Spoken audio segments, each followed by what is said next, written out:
এবং বাবা আদম মা হাওয়া সেখানে সাক্ষাৎ হওয়ার পরে আল্লাহর শুকরিয়া আদায় করতে চেয়েছিলেন, এই খানায়ে কাবা নির্মাণের নির্দেশ দিলেন। নির্দিষ্ট জায়গার মধ্যে ছায়া প্রেরণ করলেন। ওই জায়গা যখন খনন করলেন, দেখলেন ওই যে বাবা আদমের বানানো খানায়ে কাবা, সেটার একটা নকশা মাটির নিচে তখনও রয়ে গেছে। আল্লাহ পাক রব্বুল আলামিন বাবা আদম আলাইহিস সালাতু ওয়াস সালাম ওনাকে যখন আল্লাহ পাক তৈরি করলেন, ওনার বাম পাথর থেকে মা হাওয়া আলাইহিস সালামকে তৈরি করলেন। জান্নাতের মধ্যে আল্লাহ পাক বসবাস করার সুযোগ দিলেন, কিন্তু বললেন, এ আদম, জান্নাতের মধ্যে খাও, ঘুরো, আনন্দ করো, কিন্তু তুমি জান্নাতের মধ্যে থাকবা, এইখানে একটা গাছ রয়েছে, যে গাছের মধ্যে কুন্দন ফল রয়েছে। আমি আল্লাহ তোমাকে এই গাছের নিকটবর্তী হতে নিষেধ করলাম, অর্থাৎ তুমি কখনো এই কুন্দন ফল কখনো ভক্ষণ করিও না। যখন কুন্দন ফল ভক্ষণ করতে নিষেধ করলেন, শয়তান বিভিন্ন ছলছাতুরির মাধ্যমে মা হাওয়া আলাইহিস সালামের মাধ্যমে বাবা আদম আলাইহিস সালামকে কুন্দন ফল খাইয়ে দিলেন। খাওয়ার পরে বাবা আদম কুন্দন ফল কখনো গিলে নাই, কণ্ঠের মধ্যে চেপে ধরেছে। দেখবেন এই জায়গায় পুরুষের একটা কি আছে, একটা দেখবেন কট আছে যেটা ফুলে থাকে। এটা নিদর্শন বাবা আদম যে কুন্দন ফল গিলছিলেন, এটা বাবা আদম খাওয়ার পরে এই জায়গায় তিনি তার কটা চেপে ধরেছিলেন যাতে ভিতরে দিকে না যায়। আল্লাহ সেটা নিদর্শন হিসেবে পুরুষদেরকে দিয়েছেন। আর ওই কুন্দন ফল গাছ থেকে মা হাওয়া ছিঁড়েছিলেন। এই জন্য আমার মা বোনদেরকে আল্লাহ পাক রব্বুল আলামিন এক মাসের মধ্যে 2-3 দিন কষ্ট দিচ্ছেন। তাদের মধ্য থেকে কিছু অপবিত্র রক্ত প্রবাহিত হয়। এই অপবিত্র রক্ত প্রবাহিত হয়, এটা হচ্ছে কুন্দন ফল ছিঁড়ার পরে সেখান থেকে কষ্ট করেছিল। যার নিদর্শন স্বরূপ আমার মাদেরকে আল্লাহ পাক 3 দিন কিছু কষ্ট অনুভব করেন তারা। আর পুরুষদেরকে এই কণ্ঠের মধ্যে যে কুন্দন ফল গিলেছিল তার একটা নমুনা নিদর্শন দিয়েছে, আদম তুমি ভুল আগেও করেছিলে, এখনো ভুল করিও না। বাবা আদম আলাইহিস সালাম যখন কুন্দন ফল ভক্ষণ করলেন, বাবা আদমের হাজত আরম্ভ হয়ে গেল, অর্থাৎ আগে পায়খানা ছিল না। তারা যখন জান্নাতি খাবার খেতেন তখন তাদের থেকে একটা হাওয়া বের হতো, বায়ু বের হতো, যে বায়ু দিয়ে মেশকম্বরের খুশবু বের হতো। যখন এই গন্ধম খেলেন তখন দুর্গন্ধযুক্ত মল যখন বের হলো, তখন বাবা আদম একটি পাতা দিয়ে এই দুর্গন্ধযুক্ত মলগুলাকে বগলের নিচে লুকিয়ে রেখেছিল। এই জন্য পুরুষের বগলের নিচে দুর্গন্ধ বেশি। এবং এই দুর্গন্ধযুক্ত মলগুলা নিয়ে জান্নাতে থাকার আল্লাহ পারমিশন দেন নাই। আল্লাহ পাক রব্বুল আলামিন সেখান থেকে বাবা আদম মা হাওয়াকে প্রেরণ করে দিলেন কোথায়? জমিনের বুকে। তাদের এই ভুলের কারণে দুইজনকে একসাথে এক জায়গায় প্রেরণ করেন নাই। মা হাওয়াকে প্রেরণ করেছেন জেদ্দাতে, বাবা আদমকে প্রেরণ করেছেন শ্রীলঙ্কার পাহাড়ের মধ্যে। দুইজন দুই জায়গায় ছিল, তখন দিন ছিল না, রাত ছিল না, শুধু অন্ধকার আর অন্ধকার, সময় ছিল না। এই জমিনের বুকে তার অন্ধকারের মধ্যে হাঁটতে হাঁটতে এক জায়গায় দেখা হলো, সাক্ষাৎ হলো, যেটাকে আমরা বলি ইয়াউমুল আরাফা। আরাফ শব্দের অর্থ হলো পরিচিত হওয়া, আরব শব্দের অর্থ হলো সাক্ষাৎ হওয়া, আরব শব্দের অর্থ হলো দেখা হওয়া। এই জন্য আরাফাতের ময়দানকে আরাফ থেকে আরাফাত এসেছে। কেন আরাফাত বলা হয়? কারণ বাবা আদম মা হাওয়া ওই জায়গায় একে অপরকে দেখেছিলেন, সাক্ষাৎ হয়েছিল। আল্লাহ পাক দীর্ঘদিন ঘুরাইতে ঘুরাইতে দুজনকে আরাফাতের ময়দানে একে অপরের সাথে সাক্ষাৎ করিয়েছিলেন।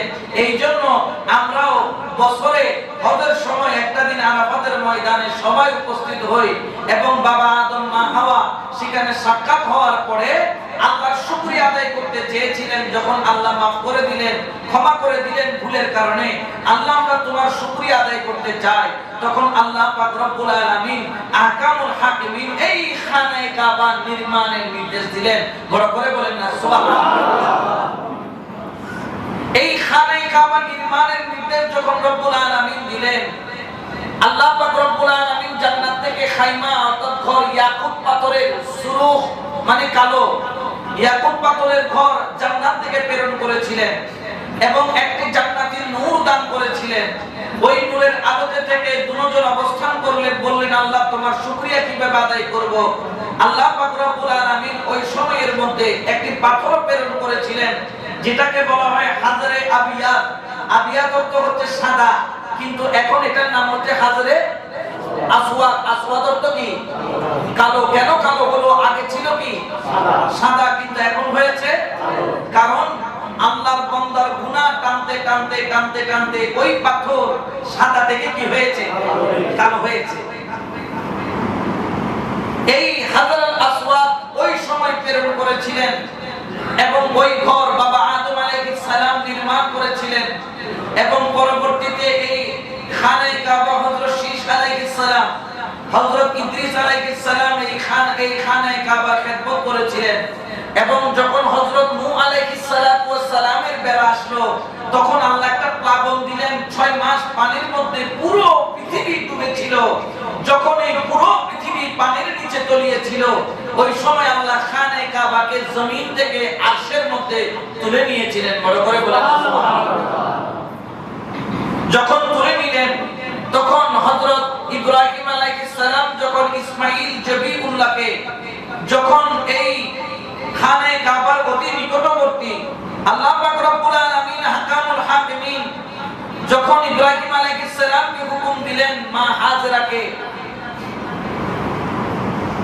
ঘর থেকে ত্যাগ করে মুরুদ্দানে রেখে আসার জন্য, ইব্রাহিম আলাইহিস সালাম বেছে নিলেন ওই জায়গাকে, যেই জায়গার মধ্যে আল্লাহর ঘর, তার অতি নিকটে মা হাজরাকে সন্তান ইসমাঈল আলাইহিস সালাম সহ রেখে এসেছিলেন। বড় করে বলেন না সুবহানাল্লাহ। এবং বাবা হযরত ইব্রাহিম আলাইহিস সালাম এবং ইসমাঈল জবিউল্লাহ দুজন মিলে এই খানে কাবা আবার নির্মাণের জন্য যখন আল্লাহর পক্ষ থেকে হুকুম আসলো, তখন তারা খানে কাবা পূজা আরম্ভ করলেন। তখন আল্লাহ পাক রব্বুল আলামিন এক টুকরা মেয়ে একটা নির্দিষ্ট জায়গার মধ্যে ছায়া প্রেরণ করলেন এবং যে জায়গায় ছায়া প্রেরণ করেছে ওই জায়গা যখন খনন করলেন, দেখলেন ওই যে বাবা আদমের বানানো খানে কাবা, সেটার একটা নকশা মাটির নিচে তখনও রয়ে গেছে। বড় করে বলো সুবহানাল্লাহ। এখন এই খানে কাবা যখন নির্মাণ করবেন, ইব্রাহিম খলিলুল্লাহ চিন্তার মধ্যে পড়লেন এত উঁচা কাবা কেমনে তৈরি করবেন। তখন আল্লাহ পাক রব্বুল আলামিন জান্নাত থেকে একটা পাথর প্রেরণ করলেন, মাকামে ইব্রাহিম। এই মাকামে ইব্রাহিম এমন একটা পাথর, যেই পাথর আজকে থেকে কমপক্ষে 4000-5000 বছর পূর্বে আল্লাহ পাক জমিনের বুকে প্রেরণ করেছিলেন। ওই পাথরের কোয়ালিটি হলো ইব্রাহিম আলাইহিস সালাম যখন এই পাথরে দাঁড়াতেন, বিল্ডিং যত উঁচাই হোক না কেন লিফটের মতো অটোমেটিক ওই পাথর উপরের দিকে যাওয়া আরম্ভ করতো। সুবহানাল্লাহ। আচ্ছা বলেন তো, আমরা যদি পাথরের উপর দাঁড়াই, পাথর কখনো পড়ে যাবে না?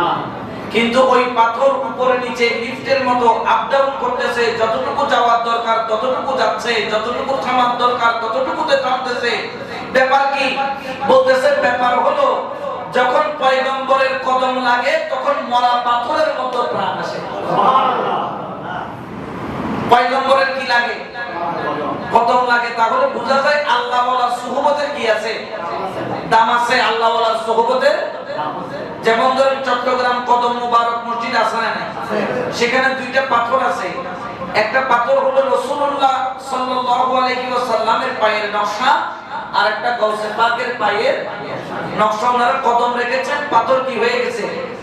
মোমের মতো গলে গেছে।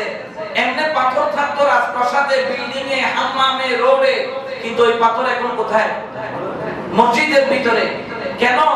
পাথর বলতেছে পাথরকে ভাঙা যায়, পাথরকে গলানো যায় না। কিন্তু পয়গম্বরের যখন কদম লাগে পাথর মোমের মতো করে।